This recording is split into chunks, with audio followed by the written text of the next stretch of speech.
뉴스를 배달해드립니다. YTN 뉴스라이더. 오늘 정치권 이슈 배달해주실 분 모셨습니다. 박수현 전 청와대 국민소통수석 나와 계십니다. 안녕하십니까? 예, 안녕하십니까? 예. 자, 북한이 어제 또 미사일 시험 발사했다는 소식이 전해졌어요. 예, 이렇게 북한 도발이 잇따르는 상황인데 지금 한미일 연합훈련에 대해서 정치권에서는 이거 친일이다, 친북이다 이 공방이 계속되고 있어서 시청자 여러분들도 많은 생각이 드실 것 같은데 일단 수석님 이런 상황 어떻게 보세요? 안타깝죠. 본질이 아닙니다. 지금 민주당에서 지적하고 있는 본질은 뭐냐면 예. 그 일본이 항상 이 문제에 관해서 가지고 있는 그 전략이라고 하는 것은 뭐냐면 현재는 자위대가 정식 군대가 아니지 않습니까?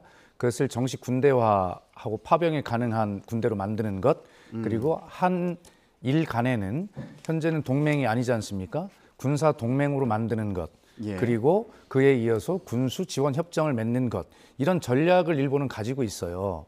그런데 현재 동해 인근에서의 한미일 훈련이라고 하는 것이 바로 그러한 일본의 의도를 실현해 주는 것 쪽으로 한 걸음 한 걸음 다가가고 있다라고 하는 깊은 우려입니다.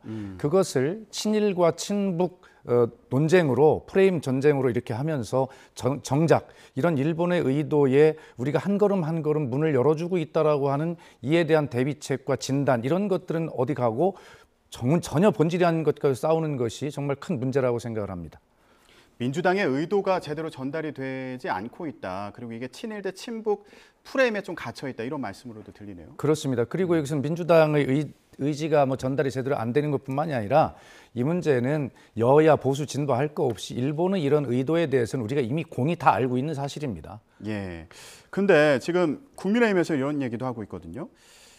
노무현 정부 때 2007년에도 우길기를 건 일본 자위대 전투함이 인천항에 입항했다. 그리고 이번 한미일 연합훈련은 문재인 정권 때 합의한 내용에서 이어지는 거다. 이런 취지의 비판이 또 나오고 있잖아요. 이 부분은 어떻게 보세요? 예, 한미일 군사 협력이라고 하는 것은 2017년 문재인 정부 출범한 이후에 핵과 도발 위기가 최고조로 올라가고 금방 전쟁이 날 것 같은 그런 공포 분위기가 조성이 되었지 않습니까? 예. 그 필요에 의해서 이런 협력 효의가 있었던 것도 맞죠. 맞는데 그 이후에 무엇이 있었습니까? 일본이 갑작스런 소재 부품 장비의 수출 규제로 경제 위기가 왔지 않습니까? 예. 그런 상황 속에서 이러한 그 합의나 협의가 사실은 흔들려 있는 것이죠. 그렇기 때문에 문재인 정부에서 그것을 했다라고 하는 주장에 대해서 다 맞는 것이 아니고요. 그리고 그 전에 있었던 한미일 이 훈련에 대해서는 우리 해군이 참여한 것이 아닙니다. 그리고 해경이 참여한 것이, 왜냐하면 일본은 정식 군대가 아니지 않습니까? 그렇기 때문에 우리 해경과 일본 자위대 내의 그 위치에 있는 그 단위가 참석을 한 것이지, 이번처럼 독도 인근 동해에 와서 한국의 해군과 일본의 자위대가 함께 훈련한 사례, 아까 제가 말씀드렸듯이 남해에서 했던 훈련을 동해로 이동한 것, 예. 그래서 역사 분쟁의 상징인 동해 독도 인근에서 한 것 아닙니까? 그 다음에 지금 말씀드린 대로 자위대와 해군이 참여한 훈련이다. 해경과 그쪽에 급이 맞는 단위가 한 것이 아니고, 이렇게 본다면 결과적으로 북핵에 대비한 한미일 군사 협력은 당연히 맞는 원론적인 이야기지만, 그러나 그 속에서 일본의 전략적 의도로 한 발짝 한 발짝 걸어 들어가고 있는 모습을 우리가 분명하게 인식해야 된다는 그런 차원입니다. 예. 그러니까 지금 동해상에서 한미일 3군 연합훈련이 3국의 연합훈련이 이렇게 가까이서 열린 건 처음이다. 이런 말씀이시죠? 그렇습니다. 예. 예. 그러면은 우리나라는 어떻게 해야 된다고 보세요? 해법이 일단 뭐가 있을까요? 가장 기본적인 것은 튼튼한 한미 동맹입니다. 그 군사 동맹을 바탕으로, 그리고 일본의 군사 협력이 분명히 필요하죠. 이재명 대표도 분명히 이야기하지 않았습니까? 그러나 지금처럼 군대와 자위대가 하는 이렇게 문이 활짝 열린 이런 차원의 협력에 보다는 제한적 협력이어야 한다 분명히 이야기를 하고 있어요. 그것은 예. 바로 일본의 그런 전략적 향후 의도를 우리가 알고 있기 때문에 이렇게 가다 보면 다음에는 더 가까이 더 높은 수준의 훈련을 요구할 것 아니겠습니까? 그렇다고 본다면 결과적으로는 한일 군사 동맹이라고 하는 것이 거론될 수밖에 없고, 그 뒤에 군수지원 협정 등, 다시 말해서 자위대가 정식 군대가 되는 것이고, 또 정식 군대가 돼서 동맹이 된다면 일본의 군대가 한반도의 영토 영공 영해에 지금 주한 미군처럼 그렇게 들어올 수 있다는 그런 날들을 다 상정하고 있는 것이거든요.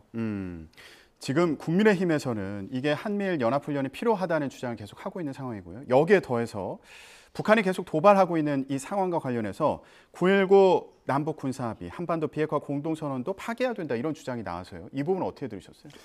좀 신중했으면 좋겠습니다. 지금 국민의힘은 집권 여당입니다. 그리고 과거에 보수 정부가 집권했었던 그런 시절에도 이 한반도 비핵화 협의 이런 문제는 지난 30년 동안 흔들림 없이 유지되어 온 것입니다.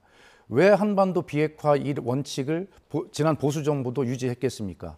그것은 북한의 핵은 점점 고도화돼 가는데 비핵화를 요구할 수 있는 유일한 근거, 유일한 준거의 틀이 바로 이 1991년 노태우 정부 때 맺어진 한반도 비핵화 공동선언 아니겠습니까? 그마저도 없다면 북한을 통제하거나 북한에게 요구할 아무런 근거가 없는 것입니다. 그리고 만약에 그게 없다면 한반도는 지금 바로 나오듯이 핵무장 논의가 일어날 것이고 한반도 핵무장 논의는 바로 금방 뉴스에서도 봤지만 대만과 일본 등 주변국들의 핵무장으로 바로 이어져서 이 동북아가 완전히 그 핵 아미노가 일어날 가능성이 있기 때문에 이런 철학적 기반의 기초에서 이 문제를 봐야지 지금 그것을 북한의 핵이 고도화되니 우리도 핵무장을 한다라고 하는 이런 논리는 결과적으로 이 한반도와 동북아 영내를 핵 아미노로 몰고 갈 우려가 매우 크고 그다음에 NPT 체제를 유지하겠다고 윤석열 대통령도 이야기하지 않았습니까? 네. 지금 그런 부분들에 대해서 전혀 실현 가능성이 없는 것이에요. 그리고 미국의 입장에서 봐도 대만과 일본의 입장 변화가 우려되기 때문에 이런 한국의 핵무장이나 전술핵의 재배치 이런 문제에 대해서는 미국은 얼마나 곤란한 문제겠습니까? 왜 한미 동맹을 흔드는 그런 이야기를 합니까? 그래서 이런 어떤 사려 깊지 못하고 철학적 깊이가 없는 이러한 즉흥적 발언 이런 부분들에 대해서 다시 한번 심사숙고 집권 여당답게 심사숙고할 것을 촉구합니다. 예, 지금 윤석열 대통령도 확실한 입장을 밝힌 건 아닌데 대통령실에서는 전과 같은 입장을 유지한다 이런 취지의 이제 그러니까 지난 8월 17일 날 예. 취임 100일 기자회견에서 윤석열 대통령께서 NPT 체제 유지에 대한 발언을 분명히 하셨어요. 그런데 어제 말씀은 약간 뉘앙스가 달라진 오해를 불러일으킬 수 있습니다. 여러 의견을 경청하고 있다. 이렇게 이야기를 하고 있거든요. 그렇기 때문에 대통령실이 다시 달라진 것이 없다라고 선을 긋긴 했습니다만 그러나 여당의 책임 있는 이런 분들이 나와서 계속 이런 군부를 떼고 있는 것이거든요. 그건 왜 그런 것 같으세요? 예, 그러니까 대통령의 또 대통령실의 입장이 변화한 것 아닌가라고 하는 것을 좀 의심할 수밖에 없는 상황인 거죠. 여당에서 이런 얘기가 나오는 것도 대통령의 의중이 좀 반영된 거 아니냐. 이렇게 중요한 문제를 국가의 운영과 관련된 기본 원칙, 안보와 관련된 이 중요한 것을 대통령실과 교감 없이 당에서 일방적으로 할 수 있다고 보지는 않습니다. 근데 현실 가능성이 없다 이런 얘기도 나오고 있어서 이런 얘기를 왜 할까 이게 또 궁금하기도 했거든요. 그래서 이제 자꾸 정치적 의도가 있다. 지금 여러 가지 궁지에 몰려 있는 것을 벗어나기 위해서 또 친일 뭐 이런 프레임에 갇혀 있는 것을 또 자기들은 벗어나기 위해서 친북 프레임을 가져가고자 하는 그러한 어떤 정치적 의도가 있다라고도 읽히고 있는 것이죠. 예, 알겠습니다. 감사원 감사 얘기를 좀 해볼게요. 민주당에서 감사원 감사 관련해서 이제 하명 감사다 이렇게 주장하면서 어제 관계된 인물들을 고발하는 그런 초강수를 둔 상황인데 지금 감사원 감사 논란과 관련해서 문재인 전 대통령이 심각한 상황이다 이렇게 언급한 것으로 전해져서요. 이게 어떤 의미일까 좀 해석을 해주시죠. 예, 전해철 의원이 이제 양산 사저를 방문해서 나눈 대화의 내용을 대신 전달한 것인데요. 예. 문재인 대통령은 서해 공무원 피격 사건과 관련해서 본인에게 뭐 조사 요구가 오고 이런 단순한 사항을 가지고 이렇게 말씀하시는 게 아니고요. 지금까지 계속 있어왔던 일련의 감사원이 무너져 내리고 있는 정치적 중립성과 독립성이 흔들리고 있는 그래서 결과적으로는 국민에게 피해가 돌아가는 이러한 국가 기강이 흔들리는 것을 종합적으로 걱정하고 계시다는 뜻입니다. 자, 최재형 전 감사원장이 법으로 보장되어 있는 임기를 마치지 않고 나와서 바로 국민의힘 대통령 후보 경선에 뛰어든 것은 그 전에 있었던 이 최재형 감사원장의 머릿속에 이미 정파성이 있었다는 정치적 중립을 해친 것이 되는 것이고요. 예. 그리고 지금 최재해 감사원장도 감사원이 대통령의 국정 운영을 지원하는 기관이라고 하는 놀라운 발언을 해서 여당의 김도 법사위원장마저도 귀가 의심스러울 정도다라고 비판을 받지 않았습니까? 그만큼 계속해서 감사원이 중립과 독립을 의심받는 일이 이루어진 과정에 유병호 사무총장이 예. 급기야는 청와대 국정기획수석과 긴밀하게 협의하고 있는 것을 의심받을 문자를 보냈고, 그리고 국정감사장에 나와서도 그것에 대해서 묻는 것에 답변할 수 없다라고 이런 식으로 처음에 발뺌을 하다 나중에 인정을 해서 결과적으로는 감사원이 전체적으로 흔들리고 있는 국가 기강의 문제를 문재인 대통령 걱정하는 것이다 이렇게 보면 되겠습니다. 네. 그런데 최재 감사원장이요. 국감장에서 또 이 얘기도 했잖아요. 김정숙 여사 인도 방문 관련해서 이제 감사할지 검토한다.